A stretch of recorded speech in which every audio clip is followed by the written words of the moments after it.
मी विजय पगारे, आमदार प्रसाद लाड समर्थक.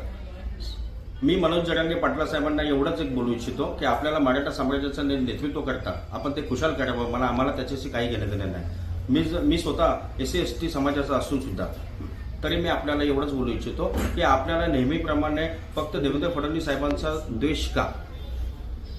या महाराष्ट्रामध्ये आजपर्यंत 29 मुख्यमंत्री होऊन गेले, त्याच्यामधले 22 मराठा होते.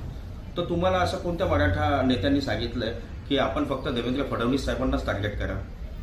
आमदार प्रसाद लाड साहेब हे देवेंद्र फडणवीस साहेबांवर प्रेम करतात. तसे महाराष्ट्रात अनेक जनता प्रेम करते आणि प्रत्येक कार्यकर्ता हा देवेंद्र फडणवीस साहेबांना आपली दैवत मानतो. तसे आम्ही प्रसाद लाड साहेबांना दैवत मानतो. आपल्याकडून ते वारंवार लाडसाहेबांना अपशब्द वापरले जातात, शिवीगाळ वापरले जाते. मी आपल्याला एवढंच बोलू इच्छितो की त्यांनी काय चुकीचं केलं, त्याच्या नेत्यावर, त्याच्या दैवतावर जर आपण बोलत असाल तर त्यांनी त्यांचे योग्य विचार मांडले. त्यांनी काय मराठी समाजाबद्दल चुकीचं केलं